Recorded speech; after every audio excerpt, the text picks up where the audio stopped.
जरा उस दृश्य की कल्पना कीजिए जहां चारों तरफ घना अंधेरा है, कड़ाके की ठंड है और जमा देने वाली हवाएं चल रही हैं। और उस अंधेरे के बीचों बीच एक आदि मानव दो पत्थरों को आपस में टकराकर आग की एक चिंगारी पैदा करने की जद्दोजहद कर रहा है। बिल्कुल। और जैसे ही वो पहली चिंगारी उठती है ना, तो उस हल्की सी रोशनी में मानव इतिहास की पूरी दिशा ही बदल जाती है। मतलब ये एक बहुत ही चौंकाने वाला तथ्य है कि मानव इतिहास का 99% हिस्सा केवल पत्थरों के इर्द गिर्द बीता है। हाँ, आज हम जो गगनचुंबी इमारतें या इंटरनेट और एआई की दुनिया देखते हैं ना, उसकी असल नींव उन्हीं पत्थरों पर रखी गई थी। सही कहा। तो आज की इस डीप ड्राइव में हमारा मिशन यही है कि विजन आईएएस, टेक्स्टबुक और विकिपीडिया जैसे विश्वस्त स्रोतों से निकाली गई जानकारी का हम विश्लेषण करें। चलिए इसे थोड़ा खोलकर समझते हैं। और हाँ, ये स्पष्ट करना जरूरी है कि आज की हमारी ये चर्चा किसी भी वैचारिक पक्षपात से एकदम मुक्त है। मतलब हम केवल और केवल ठोस पुरातात्विक साक्ष्यों पर बात करेंगे। तो अगर हम 25 लाख वर्ष ईसा पूर्व से शुरू होकर 2000 ईसा पूर्व तक की एक टाइमलाइन बनाएं, तो क्रिश्चियन जुर्गनसन थॉमसन ने पाषाण काल को 3 मुख्य हिस्सों में बांटा है: पुरापाषाण, मध्यपाषाण और नवपाषाण काल। बिल्कुल, जिसे पैलियोलिथिक, मेसोलिथिक और नियोलिथिक एज भी कहते हैं। हाँ, मतलब अगर मैं इसे आज की भाषा में कहूँ तो ये मानव सभ्यता के किसी सॉफ्टवेयर अपडेट की तरह था। जैसे जैसे युग बदला, वैसे वैसे औजार बेहतर होते गए। अगर हम इसे व्यापक दृष्टिकोण से जोड़ें तो ये सिर्फ औजारों का अपडेट नहीं था। इसके पीछे सबसे बड़ा जो डिजाइनर था वो था जलवायु परिवर्तन। अच्छा, जलवायु परिवर्तन। हाँ, इतिहास को केवल तिथियों से नहीं बल्कि मानव और प्रकृति के बीच बदलते संबंधों से समझना चाहिए। जब जब मौसम बदला, इंसान को जिंदा रहने के लिए तकनीक बदलनी पड़ी। बिल्कुल। तो सबसे पहले बात करते हैं पुरापाषाण काल की, यानी पेलियोलिथिक एज। स्रोतों के मुताबिक ये समय सबसे लंबा चला। अब यहाँ मेरे दिमाग में एक सवाल आता है कि क्या लाखों सालों तक इंसान सिर्फ इन्हीं भारी और भद्दे पत्थरों के सहारे था? हाँ, जैसे हाथ की कुल्हाड़ी जिसे हैंड एक्स कहते हैं, या क्लीवर। वही तो। मतलब इसमें कोई बड़ी तरक्की क्यों नहीं हुई इतने लंबे समय तक? इसका बहुत सीधा सा जवाब है। पुरापाषाण काल का अधिकांश समय अहिमयुग यानी आइस एज था। पृथ्वी का बड़ा हिस्सा बर्फ से ढका था। अच्छा, चारों तरफ सिर्फ बर्फ। हाँ, तो सर्वाइवल ही सबसे बड़ी चुनौती थी। भोजन खोजना इतना मुश्किल था कि पूरी ऊर्जा उसी में निकल जाती थी। नवाचार या इनोवेशन के लिए समय ही नहीं था। मतलब पूरी तरह से सर्वाइवल मोड ऑन था। एकदम सही। लेकिन यह काल 3 भागों में बटा है: निम्न, मध्य और उच्च पुरापाषाण काल। और सबसे महत्वपूर्ण बात, अग्नि की खोज इसी काल में हुई। और शायद उच्च पुरापाषाण काल में ही होमो सेपियंस का भी उदय हुआ था, है ना? बिल्कुल।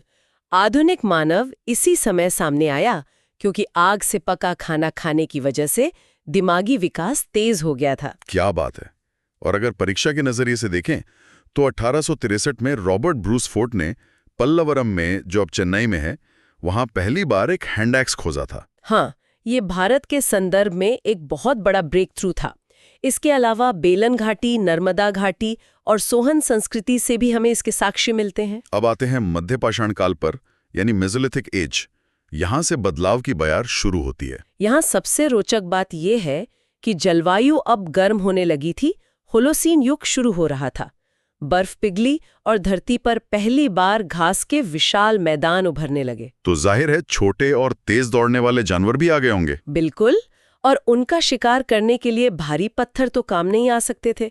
इसलिए इंसान ने माइक्रोलिथ्स बनाने शुरू किए। हाँ, माइक्रोलिथ मतलब मुश्किल से 1 या 1.5 इंच के औजार। यहाँ बात सच में बहुत दिलचस्प हो जाती है। इन्हीं छोटे पत्थरों को लकड़ी पर बांधकर तीर कमान का विकास हुआ था ना? एकदम सही। तीर कमान ने दूरी से शिकार करना आसान बना दिया, जोखिम कम हो गया। लेकिन एक और बहुत बड़ा सामाजिक बदलाव आया: शवाधान, यानी मृतकों को व्यवस्थित तरीके से दफनाने की शुरुआत। अरे हाँ, सराय, नाहर, राय और बागौर जैसी जगहों पर जब खुदाई हुई तो वहां कंकाल मिले। और पता है सबसे हैरानी की बात क्या है? क्या?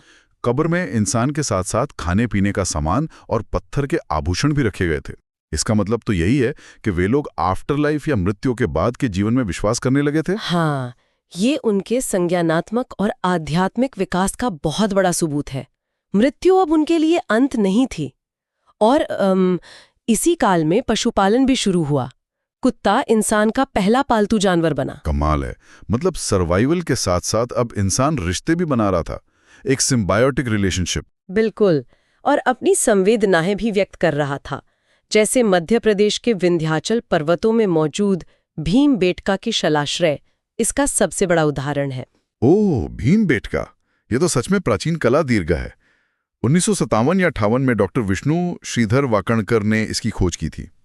कल्पना कीजिए, 1 लाख साल पुराने प्यालेनुमा निशान और हजारों साल पुरानी पेंटिंग्स आज भी सुरक्षित हैं। हाँ, और उन चित्रों में मुख्य रूप से लाल यानी गेरुआ, सफेद और हरे रंग का उपयोग हुआ है।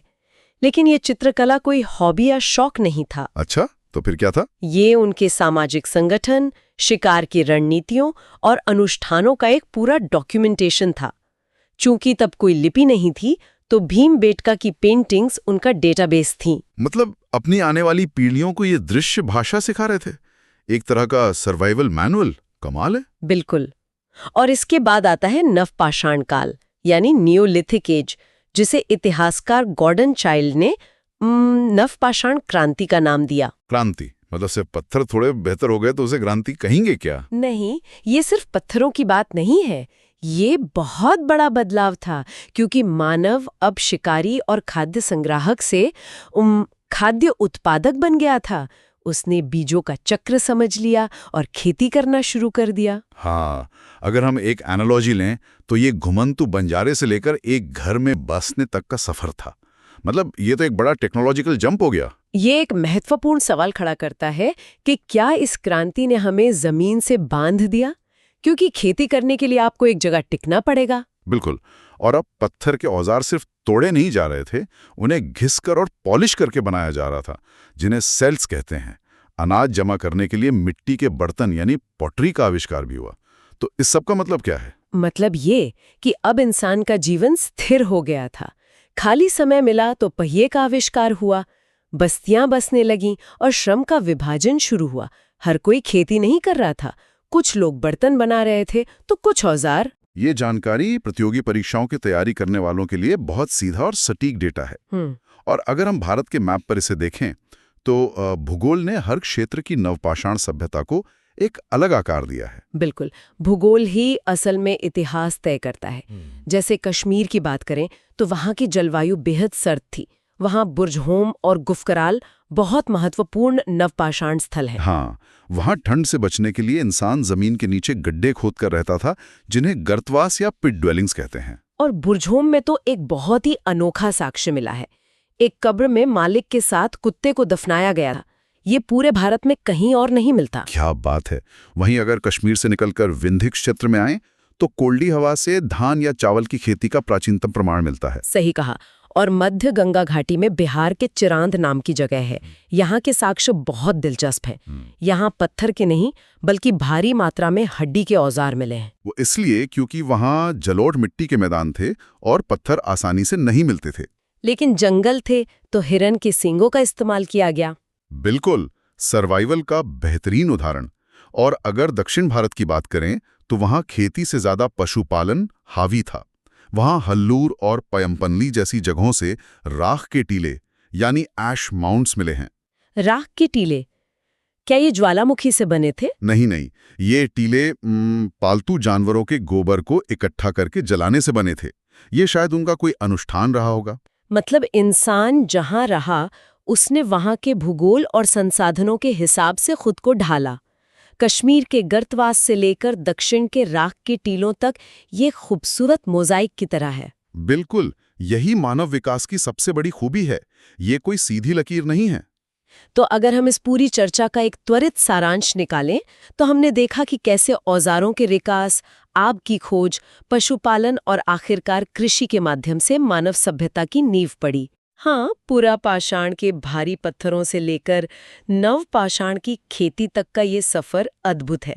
लेकिन जाते जाते स्रोत सामग्री से परे सोचने के लिए मैं एक विचार छोड़ना चाहूंगी। जी बिल्कुल, बताइए। हम हमेशा कहते हैं कि नवपाषाण काल में मानव ने गेहूं और धान को पालतू बनाया और उगाना शुरू किया।